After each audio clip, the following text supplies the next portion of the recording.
Welcome back to the deep dive. We're here again to really get into a story that cuts through the noise. Hmm. Today, it's a powerful real life narrative. We found it on YouTube actually from the True Smart channel. Oh, yeah. Yeah, the title's in Hindi, but it translates to something like wife going for IPS training, met her divorced husband selling tea at the station, then what happened? Wow. And for context, IPS is the Indian Police Service. Very prestigious, super competitive. Right. A big deal. Absolutely. So our mission today, it's not just retelling. We want to unpack it, pull out those insights about, human nature, choices, consequences. And second chances. Yeah, That seems key here. exactly. It's quite the emotional roller coaster, really packed with lessons. Yeah, it sounds like it. And what strikes me just from the title is how it seems to show the domino effect of suspicion, how it can just unravel things. Totally. But then it sounds like there's a pivot towards resilience maybe and, Wow. well, redemption. Unexpected encounters paving the way. That's it precisely. It's this incredibly complex picture of relationships and personal change. Okay. I'm intrigued. Okay, let's dive right in then. Let's unpack this incredible story right from the start. Let's do it. So we begin in Patna. There's a young man, Arjun. He lives with his elderly mother. Now, at this point, his family is doing quite well financially. Okay. He was an only child, maybe a bit pampered, Okay. had his wishes fulfilled. But he also had these dreams wanting to achieve more, build a better life. Ambition, even with comfort. Got it. Yeah. Then there's Radhika. She's from a village, maybe 70 kilometers away. She's bright, just graduated. Right. And her father, this is interesting, he really encouraged her education, which wasn't maybe the norm everywhere, her dream, to become a big police officer, an SP officer, superintendent of police. So quite ambitious, especially given the context. Very. And their paths cross through an arranged marriage. Okay, traditional start. But, and this is crucial, Radhika's father lays down a condition, non-negotiable. She has to continue her studies after the wedding. Ah, okay. That's significant. And Arjun's family. His father agreed. So right from the outset, there's this apparent support for her goals. Parent support. Yeah, that's interesting phrasing. It suggests, maybe, something underlying. Well, that's what we'll see. It seems like the foundation was there, this clear agreement, this opportunity for her, but maybe it held a hidden fault line. A potential conflict, yeah. Yeah. Even with the best intentions laid out. So early married life, things seem okay. Radhika moves in with the in-laws. She enrolls in coaching for her government exams. And like we said, Arjun's family is well off, so there are no money issues for her studies. Seems like a clear path. It does. But you raised that point about the balance, right, between individual dreams and marital expectations. Exactly. Was the support just passive agreement, or was there real deep trust? That's the question. Because you need more than just okaying it, right? You need that active support, that sustained trust, especially when someone has big goals. Otherwise, that hidden fault It line, gets its exposed. yeah, under pressure. And the pressure did arrive. Because here's the thing about Arjun. The story describes him as having this inherent suspicious nature, prone to doubting things, even small stuff. What are the roots of that kind of deep suspicion, psychologically speaking? Well, it could be complex. Could be past experiences, maybe low self-worth leading to projection. Sometimes it's about insecure attachment from childhood. Lots of possibilities. Right. But whatever the cause, it means you're viewing the world and people through this lens of doubt, not trust. And that insecurity, it got exploited. A so-called friend starts whispering things to Arjun. Oh, boy. Yeah, your wife goes out every day. Are you sure she's just studying? Maybe she's deceiving you, planting these horrible seeds. And that finds fertile ground, doesn't it, if the insecurity is already there? Exactly. So Radhika's phone calls, talking to friends, female friends about notes, studies, totally normal stuff. Suddenly looks suspicious through his lens. Right. They become reasons for arguments. He starts seeing shadows everywhere. Classic confirmation bias. He's looking for proof of his fear, not the truth. And she tries. She tries to reassure him, even offers him her phone. Like, look, nothing's going on. And maybe that calms him down for a bit, but But the root suspicion is still there, just simmering. it just shows how quickly things can escalate, right? When you Yeah. let those unchecked assumptions run wild, especially with someone whispering poison in your ear. Absolutely. Turns innocence into mistrust so fast. And then it properly escalated. About a year and a half in, the big incident. Okay. Arjun's out near her coaching center. He sees Radhika leaving, and she's laughing, talking with a male classmate, just talking. Normal interaction. Totally normal. But Arjun, from a distance, he just sees red. he immediately jumps to the worst conclusion. It's amazing how a biased mind twists reality. Is there a term for that immediate negative jump? Yeah, you could call it fundamental attribution error, maybe mixed with catastrophizing. He doesn't think, oh, classmate. He immediately attributes, bad motives, the worst case scenario. Right. His anger, his suspicion, just bypassed any rational thought. So he storms home, doesn't wait, just lays into her. Accusations, questioning her character, saying, I saw you with my own eyes.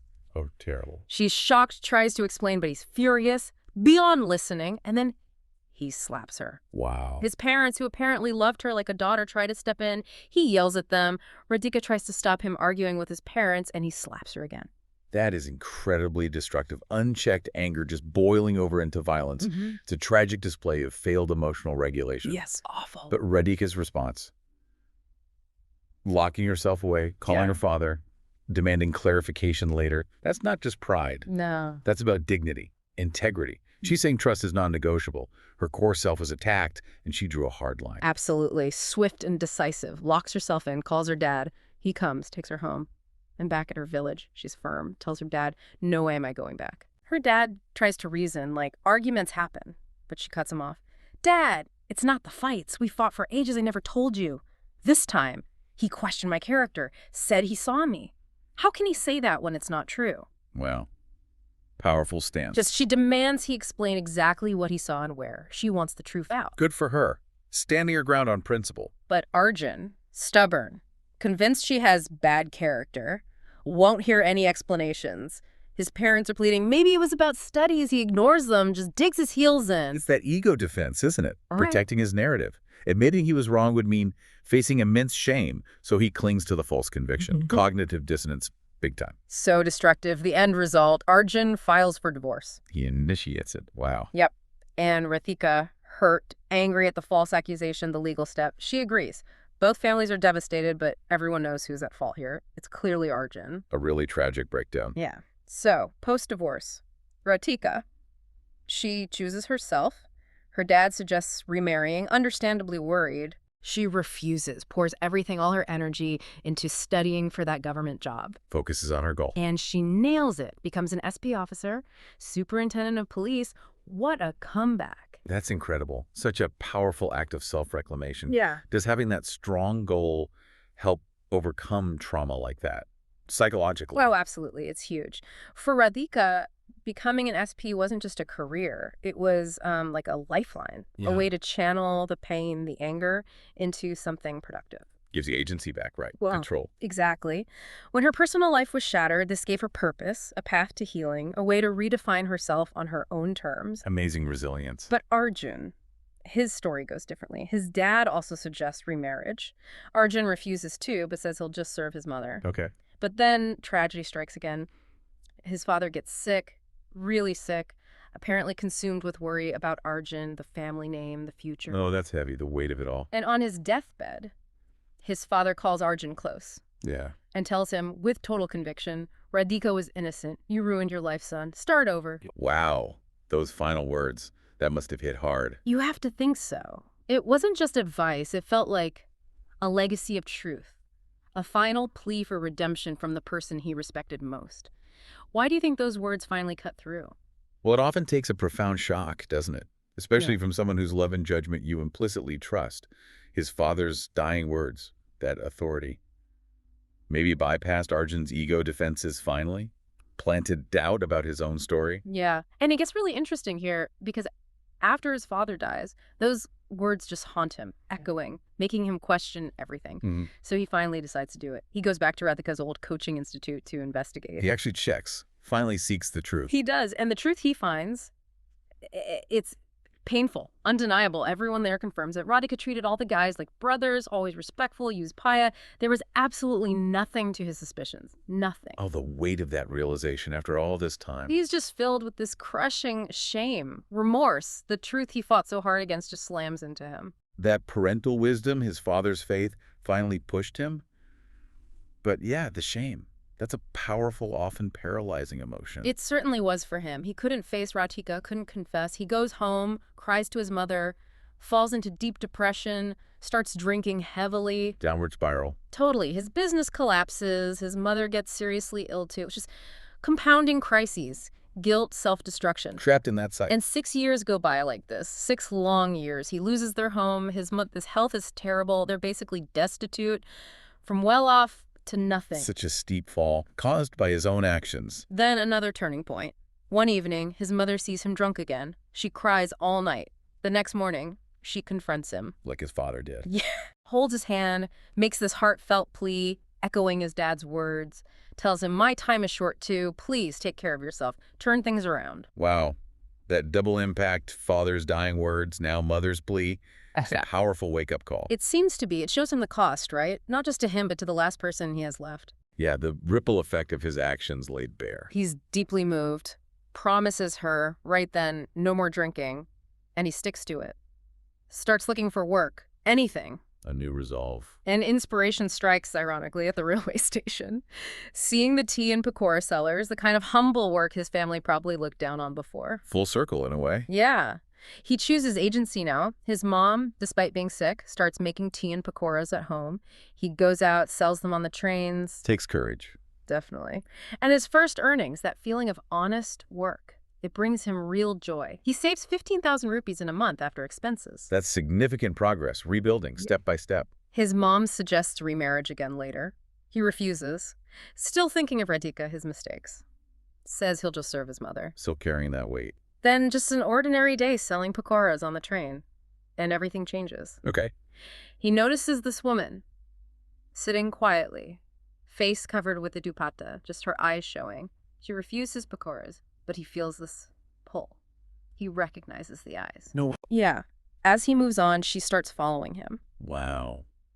The tension. So in that little space between crane bogies, he stops, turns around, confronts her. And she slowly lowers the dupatta. It's Radhika. Oh my goodness. After all these years, at the station where he's selling tea. Exactly. The convergence at his place of new, humble beginnings forces him to face it all. Her presence, the consequences. A moment of reckoning. Pure drama. He's just overwhelmed. Shame, emotion. He grabs her feet, crying, begging her forgiveness. Wow. Grabbing her feet. That's a profound gesture.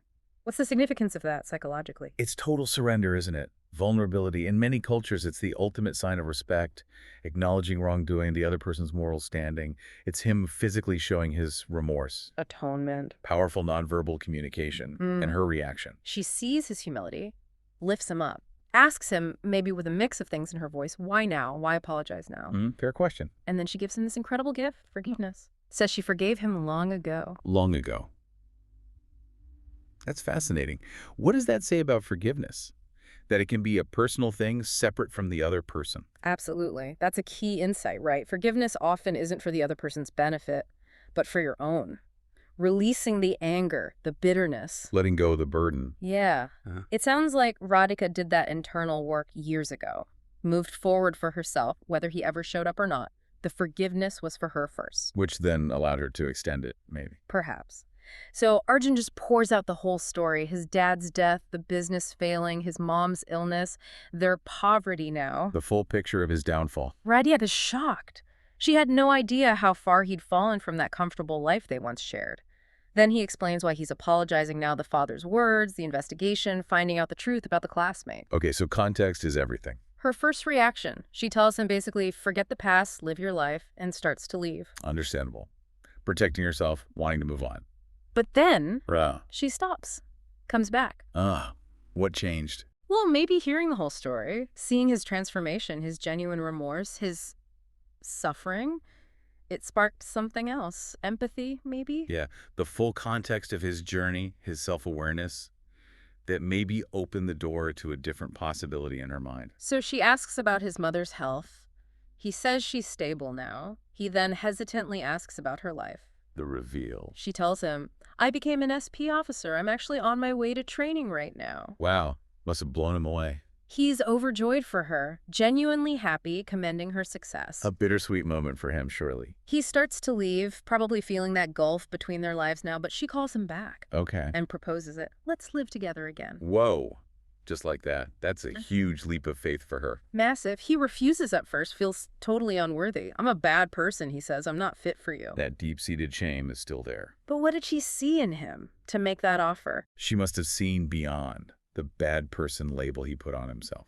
His confession, his humility, the way he was working hard, sober, caring for his mother. Yeah.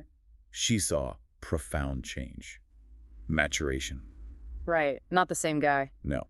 She saw responsibility, growth, maybe even a quiet strength he'd found through the suffering.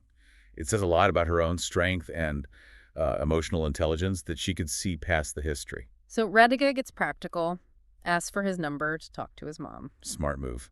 Involving the family. That evening, she calls, has a long chat with his mother, and then asks her about remarrying Arjun. And the mother's reaction. Overjoyed. Yeah. Absolutely thrilled. I bet. Then Radhika talks to her own parents. They also agree. They actually reveal something after the divorce people in the village called Radhika characterless. Remarriage was tough before she became an SP. The societal pressures. Adds another layer. So they're just happy. She's found happiness again, especially since Radhika hadn't wanted anyone else. Wow. So the families are on board. What about Arjun? He's still resisting, feeling unworthy, but Radhika insists it's you or no one, eventually. He agrees. He accepts the second chance. He does. And the story ends. After she finishes her SP training, they remarry. And they're living together happily now. Incredible. Just incredible. Building a new life on foundations of, hard-won trust, forgiveness, respect. Wow. So after all that, what are the powerful takeaways here? What does this mean for us? Well, this journey, Arjun and Radhika's, it's just packed with insights, isn't it? It shows the poison of suspicion, the devastation divorce can bring, but then the long, hard road to growth, redemption. And ultimately, the sheer power of forgiveness and getting that second chance, it really highlights how our choices ripple outwards for good or bad, and how real change comes from deep self-reflection, humility. Yeah, totally. Arjun's self-destruction, then his slow climb back, mirrored by Radhika's strength, her success, and ultimately her grace. It really lays bare the cost of mistrust, but also the hope in humility and forgiveness. It's a story about how much can change over time, how much impact we have on each other's lives. For better or worse. Exactly. And it makes you think, doesn't it? If we jump to judge, if we hold on to grudges, what ripples are we setting off? For ourselves, for others. Right. This deep dive really prompts us to consider the long game, the long-term impact of how we react emotionally, the choices we make when faced with doubt or hurt. It's not just what happens to you. It's how you respond. Yes. Yeah. And the potential for incredible change that lies in that response. So here's a final thought to leave you with. What might change in your own life if you chose curiosity over quick judgment? Or maybe offered a second chance where once you only saw an end? Something definitely worth reflecting on. Indeed. Until our next deep dive.